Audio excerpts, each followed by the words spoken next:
Welcome to this video for those of you who might be considering writing the CPE, that's the C2 exam. In this video, we will talk about the essay portion on the CPE exam, and we will present you a sample question.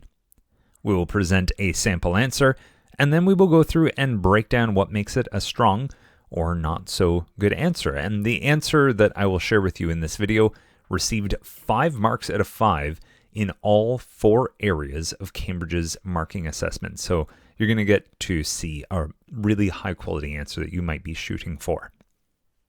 So a quick reminder first about what the CPE essay task asks of you. For the C2, they will provide you with 2 texts, and it is your job to read through them, to understand them, and to analyze and evaluate the ideas in the 2 texts, and then to be able to present some of your own ideas in your answer. If you would prefer to look at a hard copy of these or look at them on your own screen, the texts that I'm about to read through are in your information package. So here is what Cambridge asks of you. It says, read the 2 texts below. Write an essay summarizing and evaluating the key points from both texts. Use your own words throughout as far as possible, and include your own ideas in your answers. Write your answer in 240 to 280 words on the separate sheet. All right, so text number 1, shifting sands, behavioral change. Nowadays, in some cultures, there may often be confusion between generations about what is acceptable behavior in certain situations. Older people sometimes complain, for example, about the real or imagined rudeness of others, such as in the use of electronic devices in public places. However, the younger generation do not regard electronic communication as intrusive, but rather as fundamental to their way of life. Only increased mutual understanding is likely to resolve potential conflict or confusion in any society. In this case, as in all others, it pays to be aware of other people's points of view. As I had mentioned in a previous video, usually in these texts, there are 2 main ideas. So in total, 4 main ideas for a CPE writing task. So in that text I just read to you, there are 2 main ideas that they are wanting you to find. I'll just give you a moment to think through. What do you think the 2 big ideas are from that text?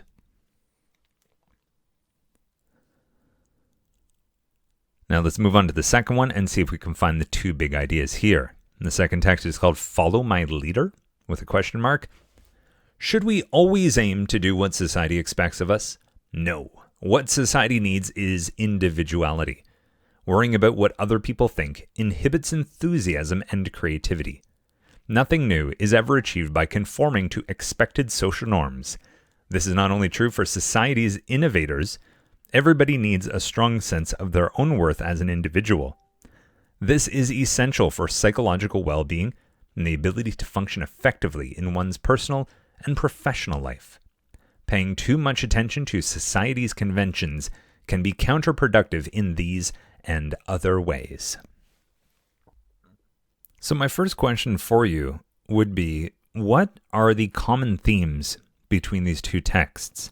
Now you can almost assume that on the CPE exam, they will present 2 texts that have differing opinions or a different idea about something. It'd be pretty rare for them to just put 2 articles that have the same ideas in them. So my first hint for you would be to actually just look at the titles. Shifting Sands, Behavioral Change, and Follow My Leader, with a question mark. Just looking at those titles, we hear the idea of shifting sands and behavioral change. Now, I'm adding a little bit of my own ideas to this, but it's not necessarily approving. It's not saying that that's a good thing, and so it's not saying it's a bad thing. It's somewhere in the middle. However, the second text, Follow My Leader with the question mark, that's presenting an idea that doing what other people are doing isn't so good. Now, we've looked at the titles of both. What are the common themes between them? Well, I would say the common thing that links these 2 texts together is this idea of how we should behave in society and the balance between individuality and doing what the group does. And ideas of what the group thinks is polite and proper versus what might unintentionally be seen as rude. So I've got like at least 3 kind of big ideas there. Let's go back through the 2 texts and try to highlight the main ideas. The main idea from that first text, Shifting Sands Behavioral Change, the main idea is something about the confusion between generations about what is acceptable behavior in certain situations. And the reason I would say that's the main idea is because the following sentence after that gives an example. And they say older people sometimes complain, for example, about the real or imagined rudeness of others. And that example is reinforcing the idea that came before it. So in my opinion, I would say the confusion between generations is one main idea here. And for me, I would say that the second main idea is this idea of increased mutual understanding. So I guess it's the second last sentence, only increased mutual understanding is likely to resolve potential conflict or confusion in any society. So 2 big ideas from that first one. Between generations, there is confusion about acceptable behavior in certain situations. And secondly, that's not a word. And secondly, only increased mutual understanding. So the idea that both parties need to understand each other is the way to resolve that conflict in this situation or in any part of society. Now in that second text, follow my leader. What are the 2 main ideas here? I would say the first main idea here is said very clearly and succinctly in the second sentence. And to me, this is a little bit of a giveaway because the very first sentence is a question. Should we always aim to do what society expects of us? And then instantly it says, no, what society needs is individuality. And to me, that's nailing that idea and kind of hitting it home that is the main idea here. What society needs is individuality. And again, in this case, they've made their point. And then the following sentences back up that main idea. It talks about how worrying about what other people think inhibits enthusiasm and creativity. And then it goes on to this idea about innovators. So even the innovators, in my opinion, would be reinforcing that idea that society needs individuality. Now, I would say that the second main idea here is about how individuality impacts the psychological well-being and ability to function effectively in one's personal and professional life. It says paying too much attention to society's conventions can be counterproductive in these and other ways. So to me, the 2 main ideas are that individuality is important, and one of the reasons it's important is for our psychological well-being. So let's go back to the instructions for a moment before we look at a sample essay. The instructions say, write an essay summarizing and evaluating the key points from both texts. So what I've done is just highlight those key ideas. Now my next step would be to summarize those main ideas. And when you do this on CPE, you want to do it in a combination of the words the text used, but they don't want you to just simply cut and paste back to them what they've written in those 2 texts. No. What they want you to do is find a balance of their vocabulary and your own. So they've given you an idea, and now it's up to you to prove you understand it by being able to put that idea into some of your own words. So write an essay summarizing what we were just talking about, putting it into your own words, and evaluating the key points from both texts. So what does evaluating mean? Essentially show the pros and cons. Take a side on these things. So use your own words through it as much as possible and include your own ideas in your answers. So don't only talk about what was in here, add your own ideas as well. Write your answer 240 to 280 words on a separate sheet of paper. So let's look at a sample essay. And if you would prefer to read this on your own, you can skip through me reading this to you. And after this, we'll take a look at how it was marked and why it got such good marks. How should we behave in society? Should we follow social norms, or should we use our own individual judgment to decide what is the appropriate way to conduct ourselves? Some people find it very important to obey the rules of etiquette, to do what others consider proper. There are people, often the older generation, who get very upset when others do not follow social conventions, when they, for example, speak loudly on mobile phones in public areas or lick their fingers or jump queue. However, it should be noted that the things that irritate people will vary from one society to the next.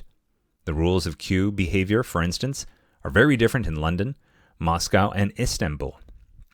And how it is acceptable to use mobile phones differs considerably from one society to the next.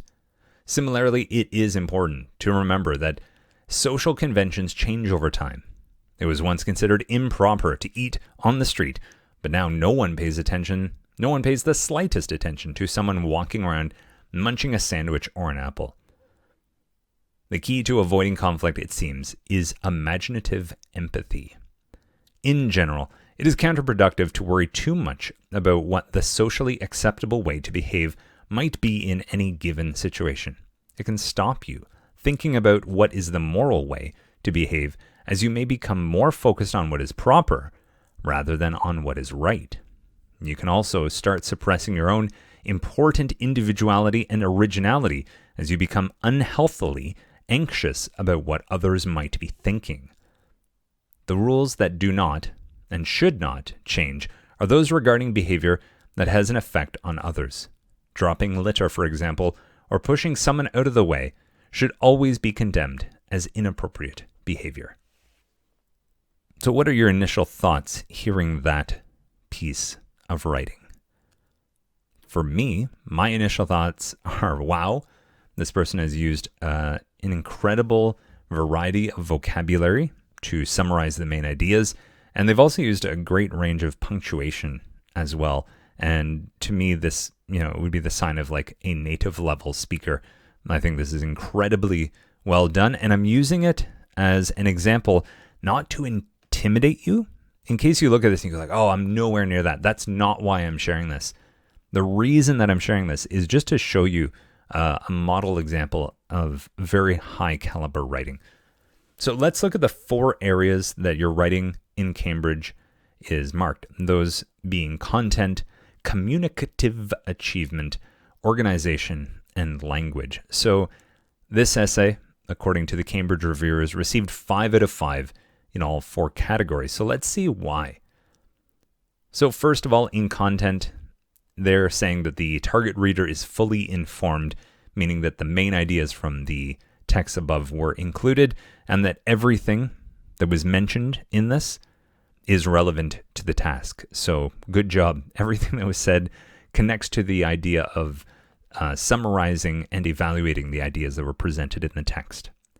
Second, communicative achievement. Essentially, we're looking at, does your essay look like an essay? And what's the register you used? So looking in that spectrum between very formal to informal. Now, I would still say this is relatively on the formal side, somewhere between neutral and formal.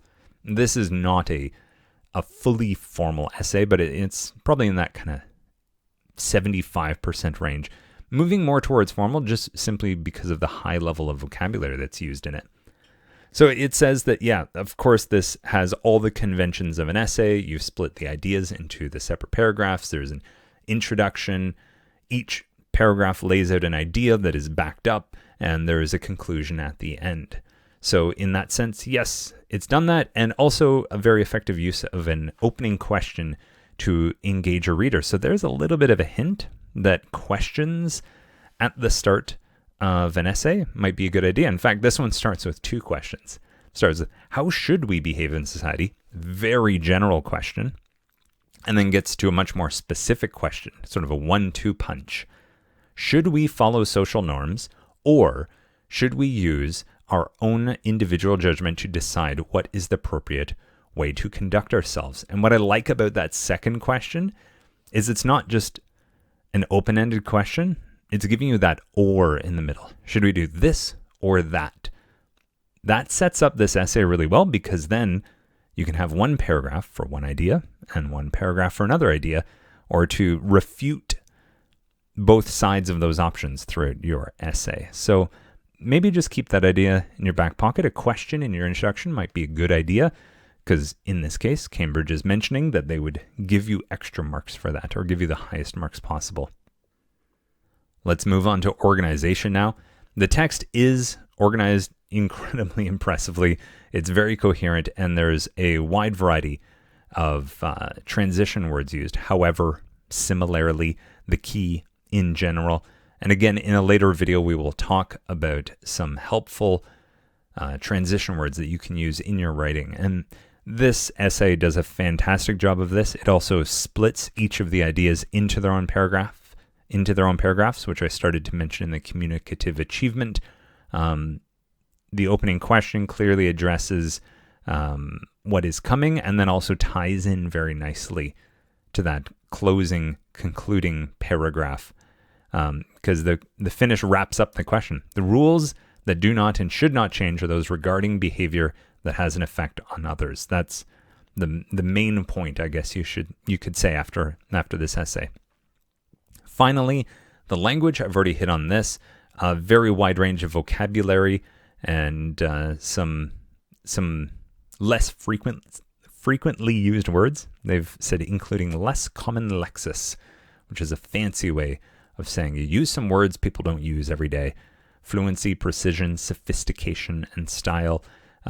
Mention social norms, how we conduct ourselves, obey the rules of etiquette, imaginative empathy. I wanted to highlight that one because I thought that was a great example of what I was talking about earlier, where you take the ideas from the text and you find really accurate words to then put it back into your own ideas. So let's go back to the Shifting Sands behavioral change article. At the end, it says, only increased mutual understanding is likely to resolve potential conflict or confusion in any society.